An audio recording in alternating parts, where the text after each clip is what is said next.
This show is not an attempt to assess, diagnose, or treat any mental health or illness condition. Please consult your physician, psychiatrist, or psychotherapist for personal matters.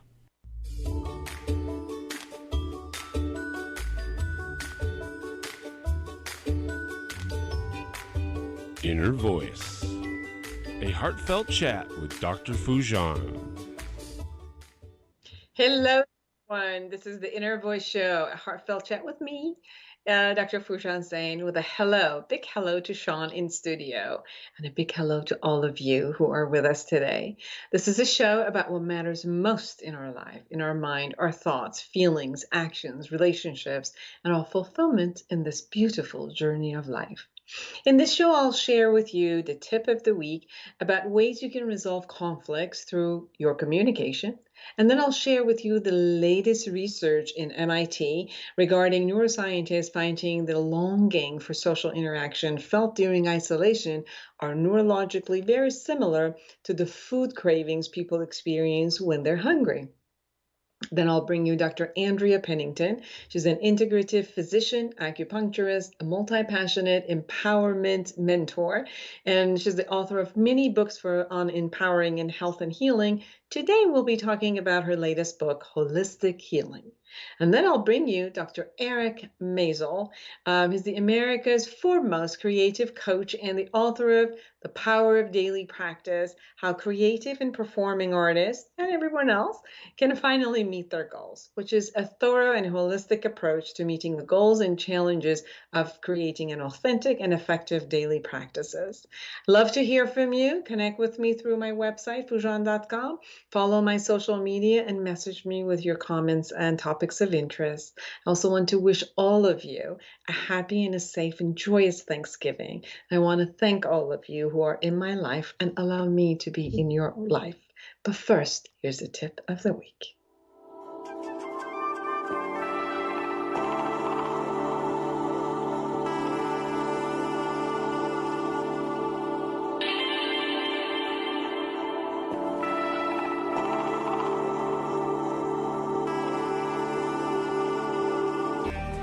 Have you ever wished you could just wake up one day, reach across your nightstand, and hit the life reset button? Let's face it, the struggles and frustrations of everyday life leave millions of women and men around the globe yearning for a new way. And the new way is right here in Life Reset, the awareness integration path to create the life you want by Dr. Foojan Zeine. You can get it now at foojan.com or amazon.com. Life Reset, the awareness integration path to create the life you want. You deserve it.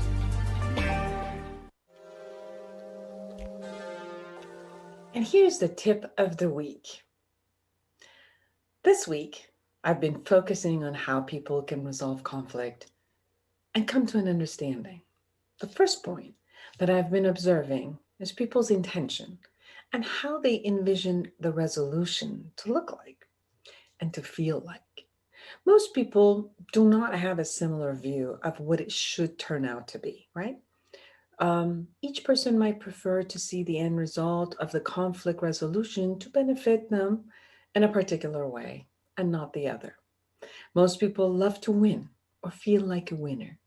So it is important for us to come to some alignment of what we want to move forward and toward, and to see the win at the end to be a win for both of us, a win-win situation.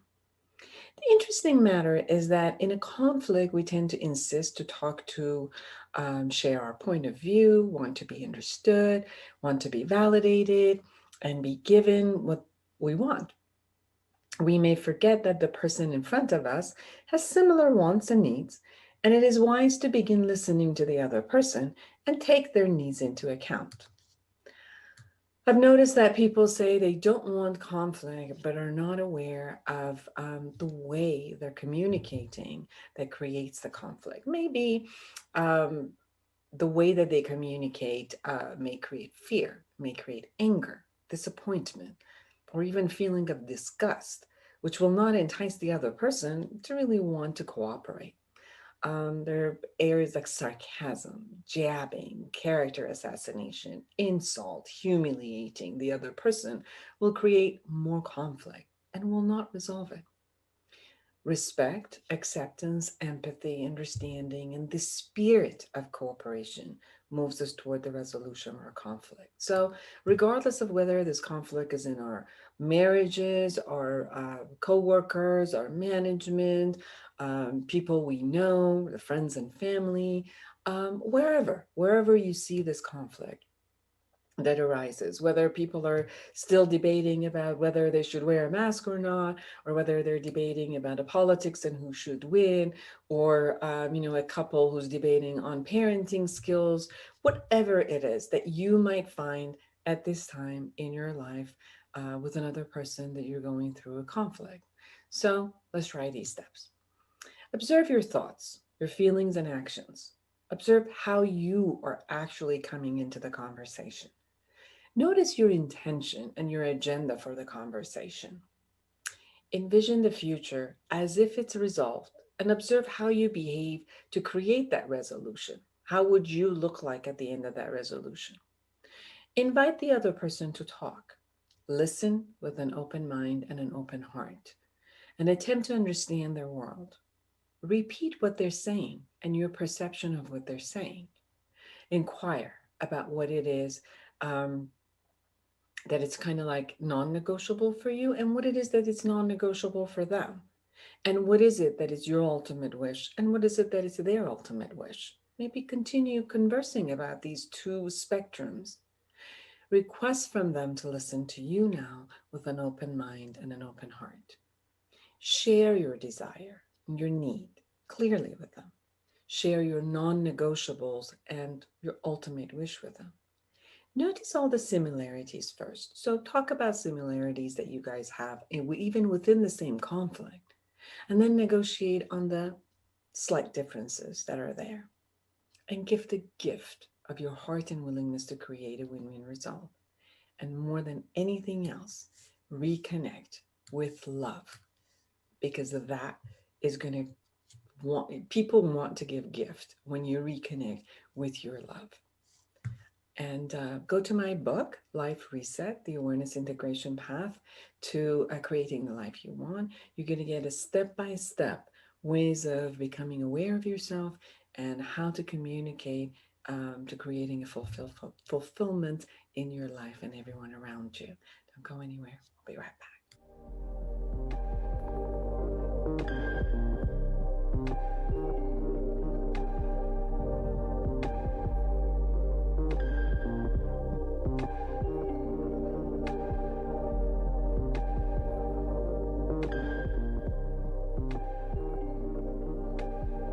Here's the latest research. Since the coronavirus pandemic began in the spring, many people have only seen their close friends and loved ones during video calls, if at all.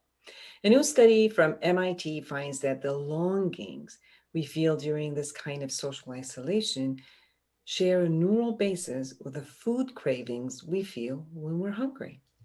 The researchers found that after one day of total isolation, the sight of people having fun together activates the same brain region that lights up when someone who hasn't eaten all day sees a picture of a plate of cheesy pasta.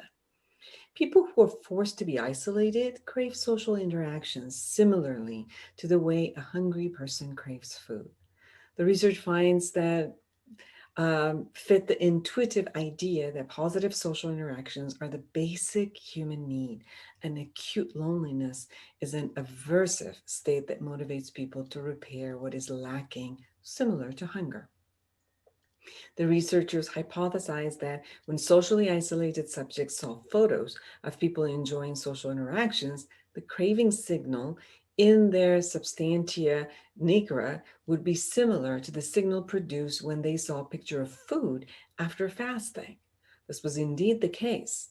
Furthermore, the amount of activation in the substantia nigra was correlated with how strongly the patients reacted their feelings of craving, either food or social interaction.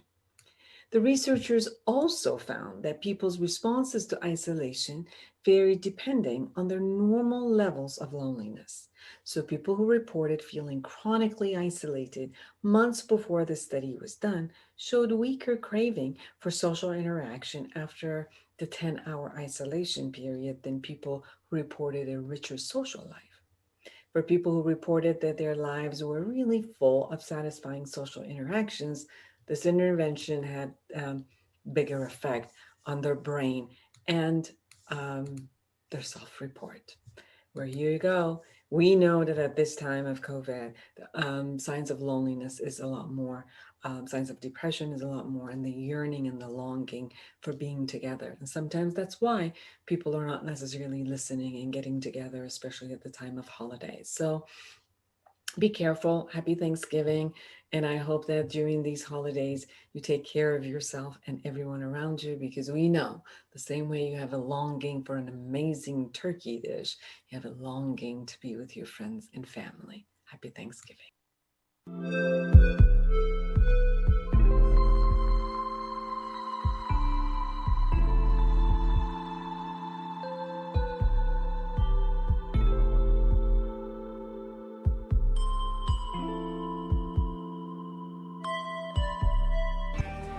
Have you ever wished you could just wake up one day, reach across your nightstand, and hit the life reset button? Let's face it, the struggles and frustrations of everyday life leave millions of women and men around the globe yearning for a new way. And the new way is right here in Life Reset, the awareness integration path to create the life you want, by Dr. Foojan Zeine. You can get it now at Foojan.com or Amazon.com.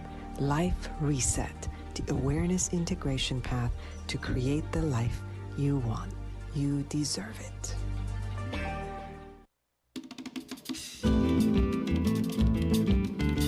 Well, welcome back, everyone. I'm Dr. Foojan Zeine, and I have Dr. Andrea Pennington with me. She's a great friend. She's an integrative physician, acupuncturist, meditation teacher, sex educator, and Andrea is a multi-passionate empower mentor that she is.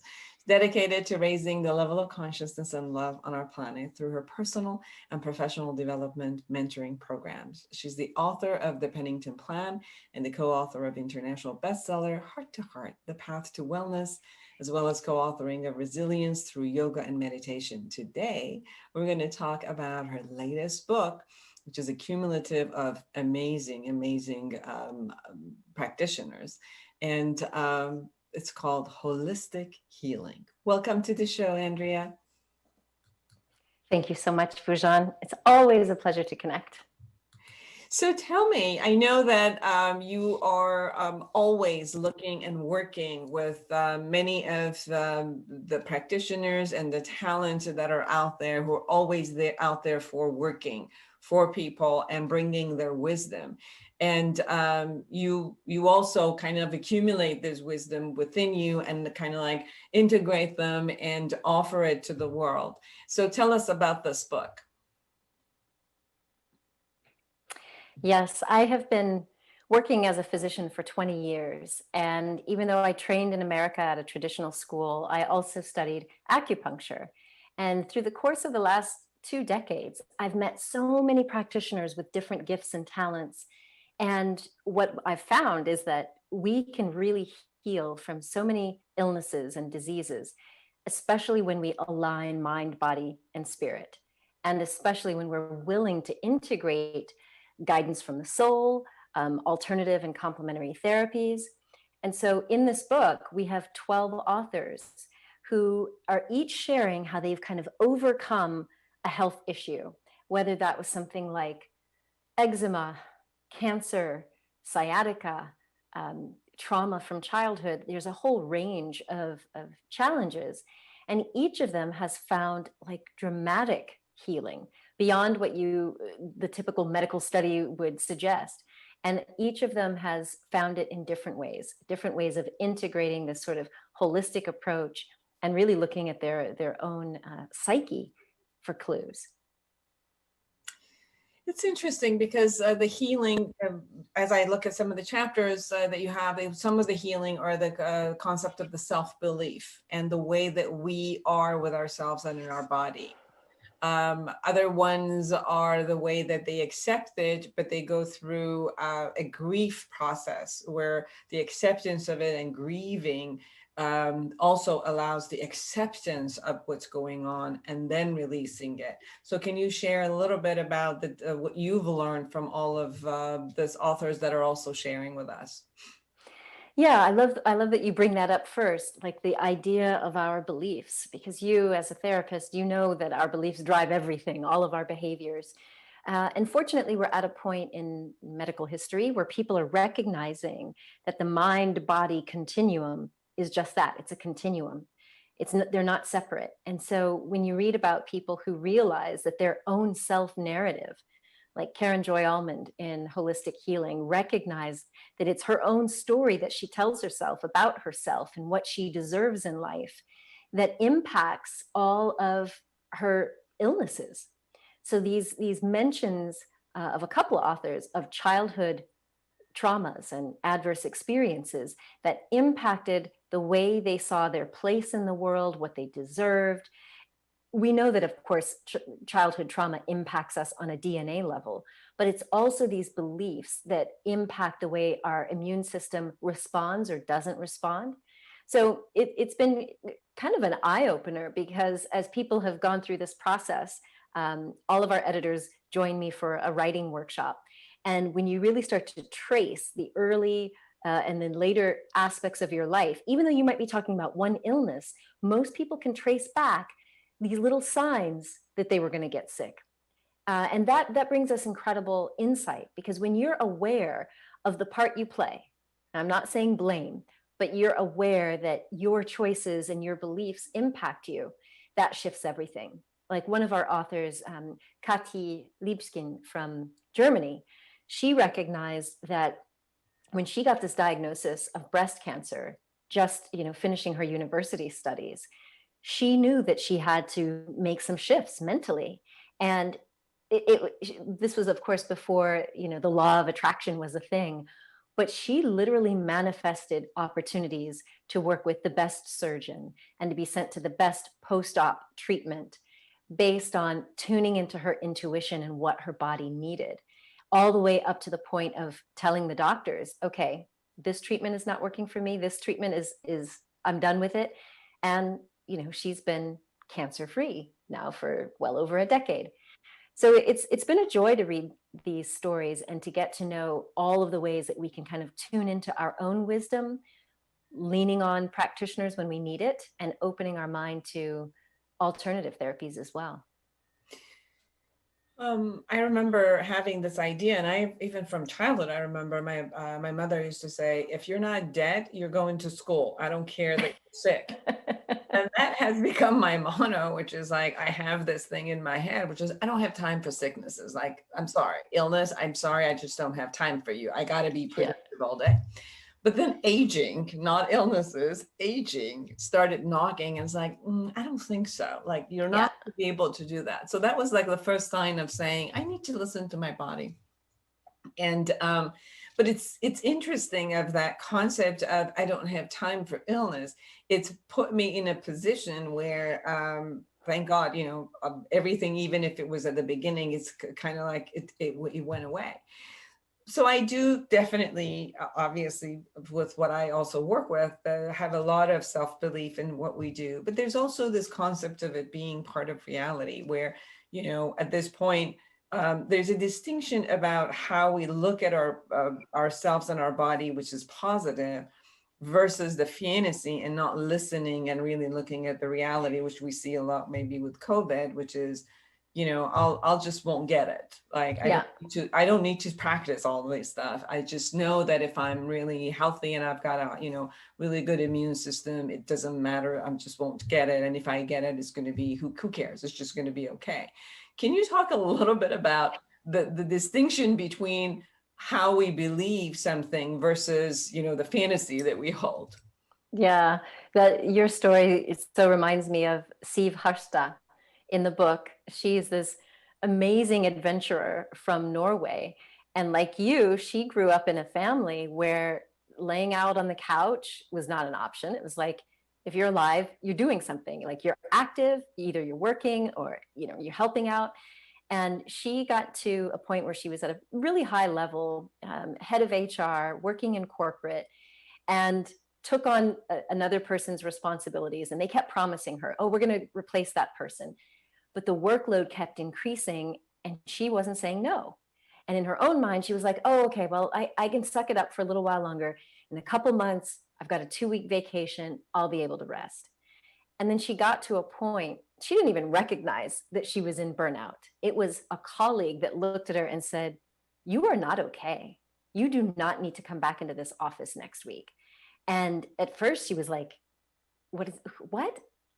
I don't need to see a doctor. I'm fine. Until she could start to feel the tears kind of coming, that recognition. So there is this balance that we all have to live between of like, I can do it, I can suck it up.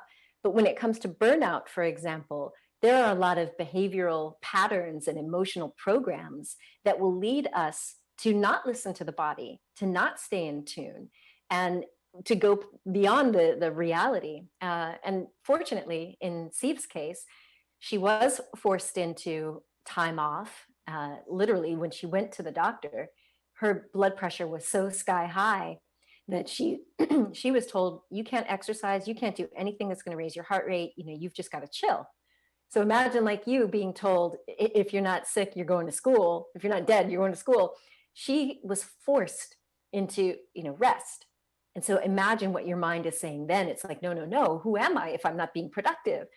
But ultimately, she was able to work through, in a holistic way, sleep and nutrition and rest and working on her thoughts.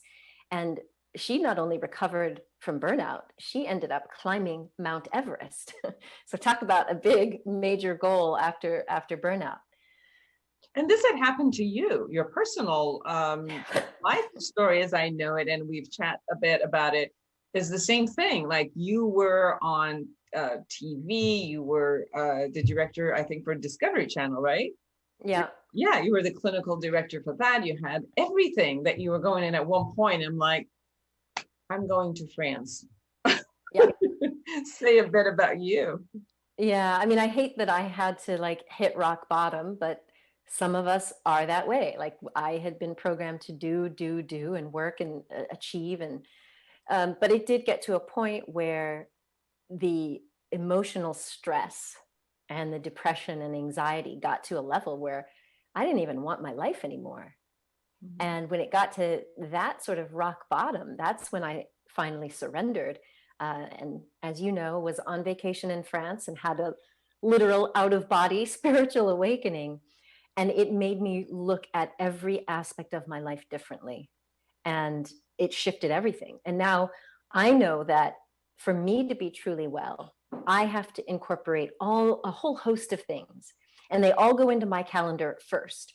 Now, typically people don't put meditation and self-care and, yoga in the morning. Like those are the things that people tend to add in last if there's time. For me, I learned that I had to have all of those as the foundation of my daily and weekly schedule, including music and dance and connecting with beautiful people. But it took me burning out to recognize that. Yes, it's so important for the listening of our different parts to know what each one of them want.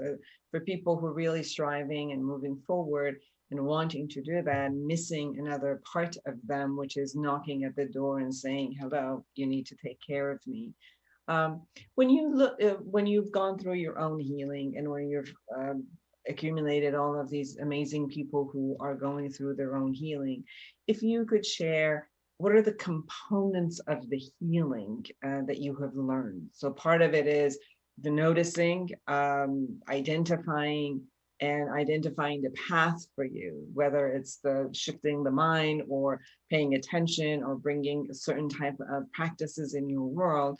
When you experience the healing and you're a medical doctor, when you experience the healing, what does the healing feel like, look like? Well, there are a few clues, but it's not one size fits all. And that's actually really important, because if you were to look just at medical statistics, if you don't feel like they fit you, you're going to feel like, what's wrong with me? Like, why can't I heal like everyone else? And you'll kind of notice that throughout the book in holistic healing, that each person was picking up on different things. Like you said, some of it was intuition. Karen Eek had an experience where it was literally like a spiritual kind of awakening that clued her in to how her beliefs and how her actions were not only affecting her health, but the health of her son. But one of the things I would say is, beyond the like tuning in and becoming aware, we talked about this a little bit already, but self-acceptance is a huge thing. This was actually one of the first things I learned as a young physician in my 30s. And it was, if we don't believe that we deserve health and happiness, then it doesn't matter what I throw at you. I can give you all the best acupuncture, surgery, medications, meditation. If you don't believe that you are worthy of health and happiness, something will go wrong. Either you'll sabotage it or it just won't take. And that's what so many of the stories in this book have shown, like that our bodies, our external lives are really a mirror of what's going on in the subconscious. And so like Judith Pennington, who shared a story about the mind mirror, she is the one that taught me the EEG biofeedback. She was able to go back to her very early parts of her life and see that there's this integration of the soul and the subconscious mind. And when we get there, our body can heal in really remarkable ways. You brought up something around the words that we say to ourselves. There's a beautiful story in holistic healing by Simona Anliker. And she noticed that she was having some real struggles in a relationship with her sister. And she just couldn't communicate. They weren't connecting. And someone introduced her to nonviolent communication. And at her very first NVC workshop, so the facilitator invited her into a healing conversation and took on the being of her sister so that they could both air out what was going on. And she had this remarkable shift that shifted her energy, the way she expressed herself, the way she felt, the grief that she had been carrying around that. And then without even speaking to her real sister, it shifted that relationship as well. And now they're like super close. So there's all these different layers, but that kind of understanding that we have to feel worthy. And if you don't feel that, then we've got to go back into, a timeline, for example, of life events to identify when was the first time you got this message that you weren't worthy, or that you didn't deserve happiness or deserve attention. Because so many of the stories in this book deal with these childhood traumas that set people on a path to just almost like attracting illness and bad things unto them. So there's a place, as I hear you, and I've experienced it also with people as we go back to their world, is there's a place in their world where, regardless of genetics or genetics are genetics, but how to manage it. But the point would be, where is it that they even bought into the concept of, I don't deserve to be healthy. I deserve to be whatever, whether it's, illness or a certain condition. And then from there, as I buy into it, then, those are the choices that I make also for my life styles or actions that I do, decisions that I make, come from that type of a belief system. And then obviously that type of a belief system will take it to run where my behavior will have a particular result, which is not something that I really intend, or maybe I intend, but I'm going to suffer through it. And then somehow it has to come into my face, where at one point I need to shift and say, I can go on and suffer and die. And if that's what I choose to do, that's what I choose to do. Or it could be a big knock and say, knock it out. And I can have, I can deserve to feel that I deserve to be healthy. And that becomes a shift. Then I can choose the practice that I can move forward with in order to create that shift. And we see a lot of times when people really get to terminal illnesses that they completely shift their lifestyles. It's like a really a 2x4 hitting their head and saying, no more, you cannot do that. And that's something you said I had to hit bottom, really hit bottom before I would say enough is enough. And the enough is enough, it does not mean that I have to now go home and do nothing. It just means something else, it needs to be showing up. And same way it showed up for you, like you became completely successful in another world and in another space, just not the same way. Yeah. What you've described is exactly kind of the piece that I think so many people recognize with illness is that wake-up call like you're describing. Delia Sanchez, one of the co-authors, she literally had it stamped on her face. Like she had to face her emotions. She was at this, beautiful place on retreat, on holiday. And just as she was like thinking, oh, I'm going to so enjoy this, she caught her reflection in the mirror and saw what looked like this eczema around her mouth. And she just went into this spiral of, feeling the pity and sad and sorry for herself. But a friend had invited her to this personal development or energy healing conference, and it was all online. And as she was, listening and understanding, it was like this recognition that she hadn't faced certain emotions. And so her body was forcing her to address them. And illness does that to a lot of us, whether it's a terminal illness or not. It's like when the body screams at you to finally listen to where in your life are you out of balance? What have you not addressed?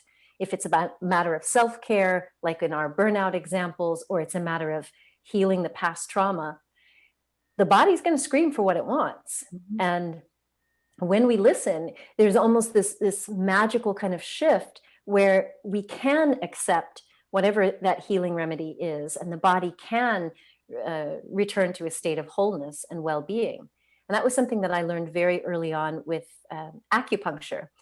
As a physician, trained in Western medicine, it was kind of fascinating to me to meet these people from China who were like doing stuff to me that looked like magic.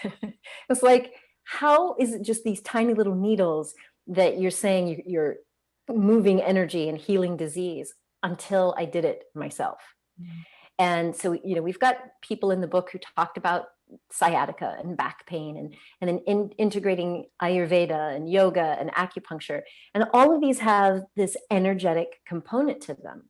And it's like when we are willing to kind of get in tune with the body's energy, then we can see that energy start to flow. And in Eastern modalities, your best Chinese medicine practitioner is not going to heal you. They always say that your body will heal itself. All we're doing is helping the energy start to flow. In 1 minute, if we haven't really shared something that you really want to share and for the audience to know, what would that be? I would say this: you have the innate capacity to return to a state of wholeness and well-being. No matter what illness or disease you're facing, if you're willing to integrate mind, body, and soul, you can get to a new level of peace and vitality. In many cases, that means you could be healed, you could go into remission with illnesses, but in other cases, you just get to a quality of life and a peace with your life that means that whatever amount of time you have left on this planet can be used fully and can be fulfilling. So just remember that you have an innate vitality code just waiting to be turned on. That's sweet. I think it's waiting, telling me that I need to change my habits pretty much. So everyone, Dr. Andrea Pennington, she's done an amazing job of creating and compiling from 12 authors, and it's 12 real life accounts of healing mind, body, and soul by overcoming stress and burnout, processing trauma, rewiring the brain, and reprogramming the mind and integrating the soul. The book is called Holistic Healing. Where can they find you, Dr. Pennington? You can visit holistichealingbook.com. And of course, it's everywhere that books are sold. Wonderful. And they can find you also at Andrea Pennington. Yes, you can visit andreapennington.com and all over social media at Dr. Andrea Pennington.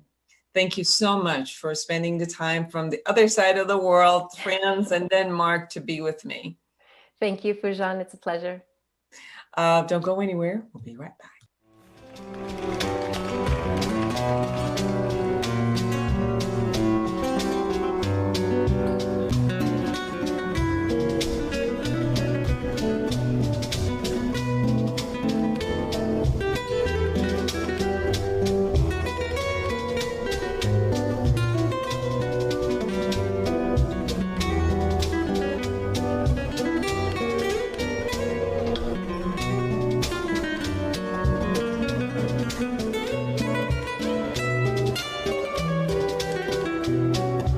Well, hello everyone and welcome back.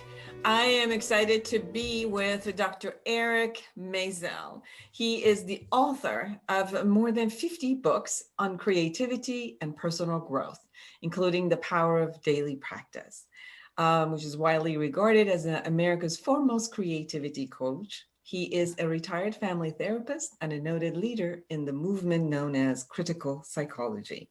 He writes the Rethinking Mental Health blog for Psychology Today and facilitates creativity and deep writing workshops around the world.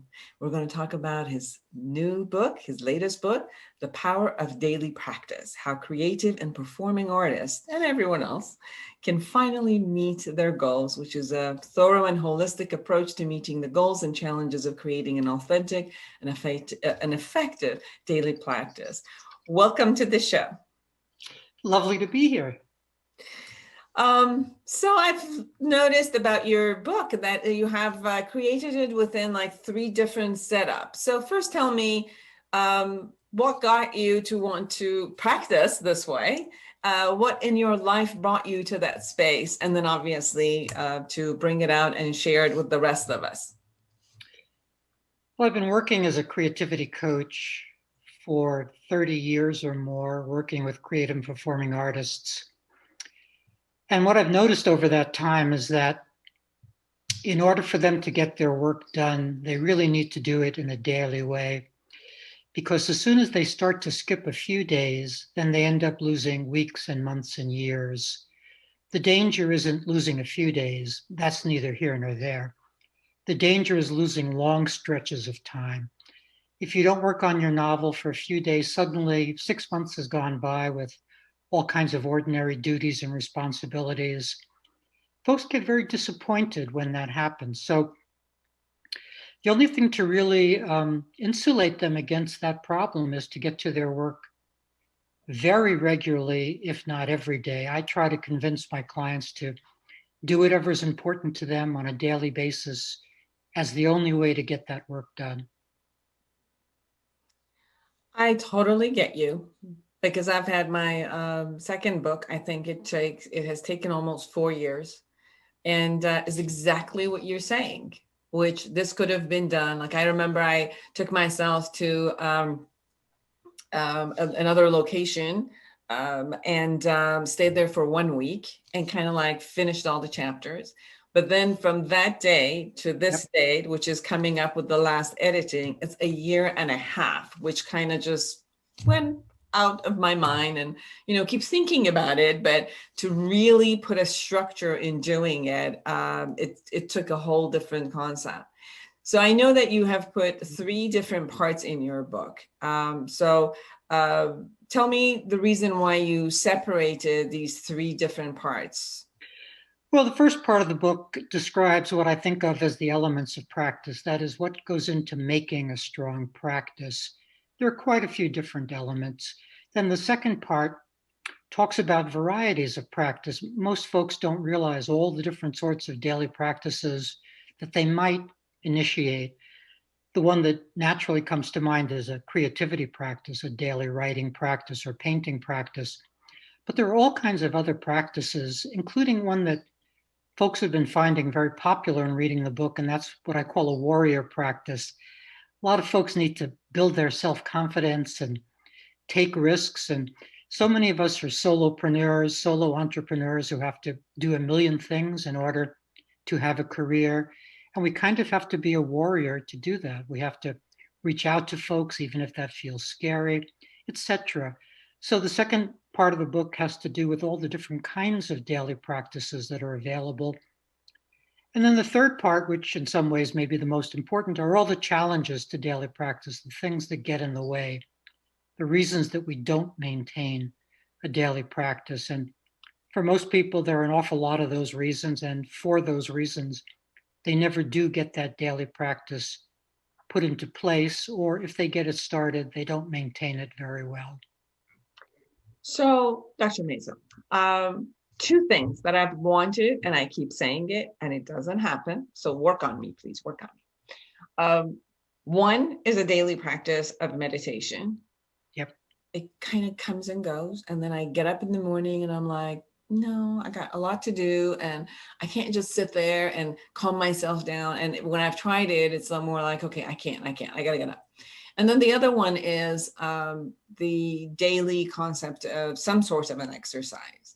So I know that my commitment has been my work as a therapist and creating the model, and then my work as, doing all of the different type of radio and podcast and television shows. The two concepts that I've really, really wanted to incorporate as a daily practice, it keeps running away. So help me. Yeah, I think the starting place is sort of philosophical, and that is in understanding the difference between the purpose to life, which I don't think exists, versus our life purpose choices. That is our decisions about what's important. I think the starting place is to actually make that list or menu of things that we consider important. It could be health, could be diet, it could be exercise, could be writing our novel, whatever it is, to actually elevate those things to the place of life purpose choice, and then to get in our head the difference between discipline and devotion. Mm-hmm. Most people don't think that they're disciplined enough, but it isn't actually about discipline. It's more that they're not really devoted enough to their own life purpose choices. They don't actually believe that they matter or that their efforts matter. So I think there's a deep philosophical place that we need to get to that helps us get to things like daily exercise or daily meditation. If we think of them as just things to do, we're probably not going to get to them. Mm-hmm. If we think of them as really important as our life purpose choices, then we're more likely to organize our day around our life purpose choices than just around our responsibilities and errands and the pressures that our mind puts us under, like, getting a podcast done or something.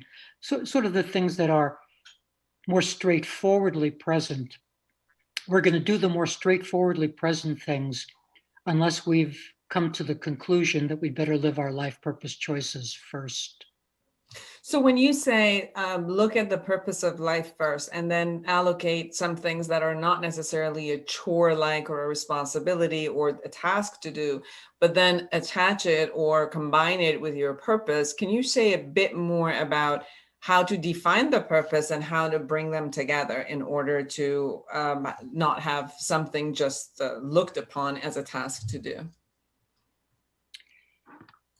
Well, I think most people haven't ever taken the time to just make a list of what's important to them, because that list is a snapshot in time. It's a snapshot of this moment. It's not forever. In this moment, parenting may be the most important, way up high on your list. And then 20 years from now, when the kids are out of the house, it may have a different place on your list. It's still important, but it's not a top priority. So a first step is to make that list of what's important to you right now. And as I say, most people have never done that. If you have trouble making that list, and a lot of people have trouble identifying what's important to them, I think a starting place is to go back to what we loved as kids. I think that's a very true place, especially for my creative performing artist clients. If I send them back in time to when they were 5 or 6 or 7, then they will remember falling in love with reading, or falling in love with going to the movies, or falling in love with listening to music, something about our life purpose choices connects to those old loves, to those deep abiding loves. And if a person can circle back around to what they love, that will help them understand how to be devoted now. If you've never loved anything, that's a deep and difficult problem. And it's hard to know what to do if you've never fallen in love with anything. And that would be probably a first task for a person in that position, is to take some time and try to fall in love. Mm-hmm. You've shared a lot of different types of elements, almost 20 types of elements that you share in your book. Initiation, simplicity, regularity, seriousness, honesty, self-direction, and it goes on with joy, discipline, devotion that you were talking about, creating love and self-trust. And then you go into what I love is the creativity practices, which the life purpose practice that you were talking about, meaning making practices, spiritual practices. So you go into each one of those areas. One of the greatest ones, mental health practice, and the performance practice, and any of these practices which put in, they're put in a particular level. So if you could share with us, how would you structure a practice so that it can be a system that it's a continuous and it's sustainable in a sense? So one aspect, what I heard from you, is for it to be purposeful, that you find the joy in it from your purpose. And then what is the next level? Well, you want to get a habit in place. For my creative and performing artist clients, I try to sell them on the idea that they really want this daily practice to be a morning practice, to be the first thing they do.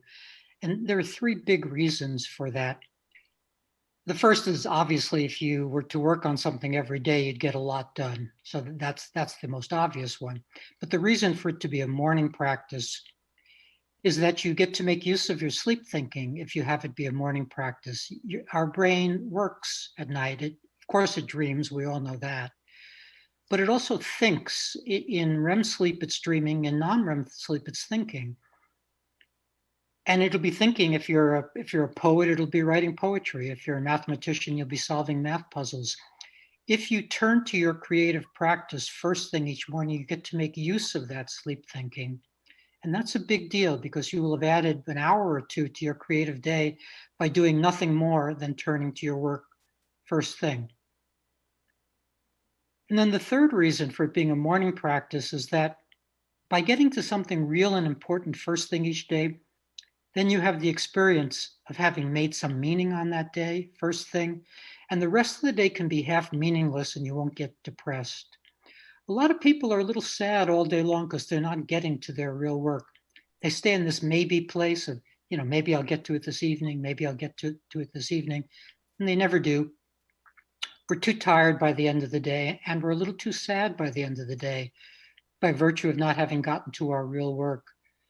So I think it's pretty clear why a first daily practice might be your creativity practice, so that you can make use of your sleep thinking, and so that you can make some meaning on each day, first thing.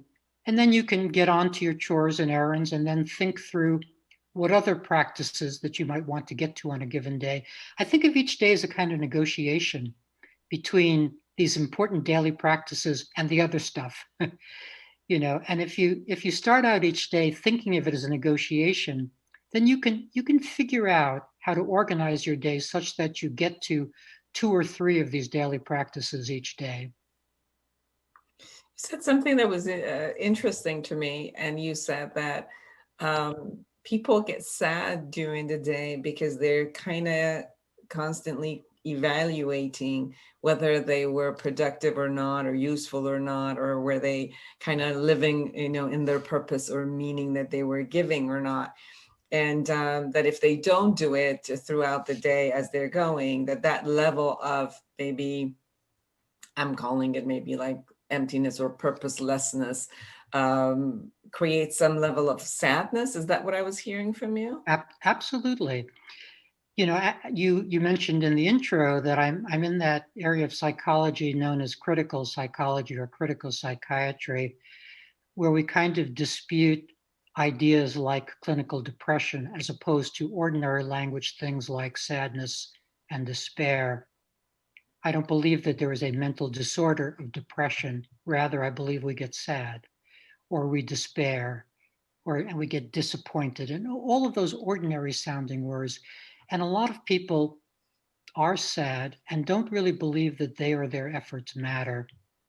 They kind of just believe that their excited matter, that they're here because the universe could make them, and here they are, and nothing's that important. And with that background coloration of sadness that's sort of behind the lives of so many people, it's really hard to feel motivated. It's hard to get to your work. So people have to sort of fight off that everyday sadness, that background coloration of sadness, by having a conversation with themselves and reminding themselves that they matter, maybe not to the universe, but to themselves. Mm-hmm. That they're here to make themselves proud by their efforts. While we're here, we have the project of our life. That's what we have while we're here. And so to fulfill the demands of that project, we have to don the mantle of meaning maker. We have to say we make our meaning. We decide on our life purposes. We make our meaning. We do the next right thing. We do what's important. These are the things that we do. And unless we're doing them on a daily basis, we're not doing them. So we're actually not honoring our own desires and our own moral understanding of the universe if we're not getting to what's important each day. And another thing that I'm hearing from you is that sometimes what we are making important each day, it's really not what is really truly important to us. And that duality might create some of that sadness, or the duality might create this conflict, as if I say some things are important to me, such as when I look at talking to you about my conversation about meditation or exercise and all of that, which is there's a part of me that what I've made important to me, and the commitment that I have during the day, it's almost like constantly being with others and for others, right? As a practice of psychotherapy, as I even do with the media, it's about, promoting others and looking, and I learned through it also. It's also self-promoting in here, but there's this other part, which is also caring for my body, which keeps being pushed away. And it seems like there's this duality and a constant complaint somewhere, which I don't deal with that, but I deal with this side. But then the other part is gnawing at me from the internal part. And somehow I'm also hearing that I don't want to use those should, but it's almost like that also needs to be my purpose to be looking at, because it is gnawing at me. It is telling me that I do need to take care of it. But somehow I pretend that only this part is important. And what we all tend to do is throw away time when it becomes available. So let's say it makes perfect sense for you to, work on your podcast or do media or what have you, but then an hour appears or 20 minutes appear. Everybody nowadays is going to check their email one more time, surf the net, do something that is kind of a meaning substitute or some kind of relaxation. So many things are important to us on a daily basis, and getting to all the things you mentioned are important. But when time appears, one of the habits to learn is to not scorn those increments of time, not to throw them away.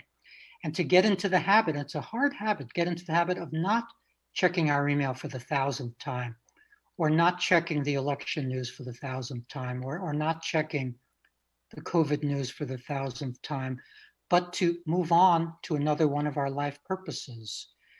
And we can train ourselves to do this. This becomes, for some people, this feels like too routine a day, or too regular a day, or to something, but ultimately it's the only way we get to all of our important things. I think it takes a certain maturity to see that kind of day as not boring, but as exactly the way we ought to be living our lives. Mm-hmm. Dr. Eric Maisel, the author of The Power of the Daily Practice, How Creative and Performing Artists and everyone else can finally meet their goals. In 1 minute, anything we haven't mentioned that you really want our audience to know?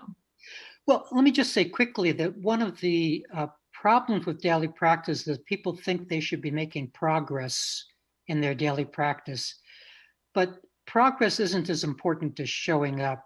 The headline is to show up to your daily practice and just do it and enjoy it and put outcomes aside. That's the way to stick with the daily practice, to not worry about progress or outcomes, but just to show up. I like that. I'll show up. And how can they find you? The best way is to come to me, ericmaisel.com, EricMaisel.com. Wonderful. Thank you for being on my show. It was great having you on the show. Thank you for having me. And for all of you who are out there, create an amazing life for yourself and everyone around you. Until next week, bye-bye.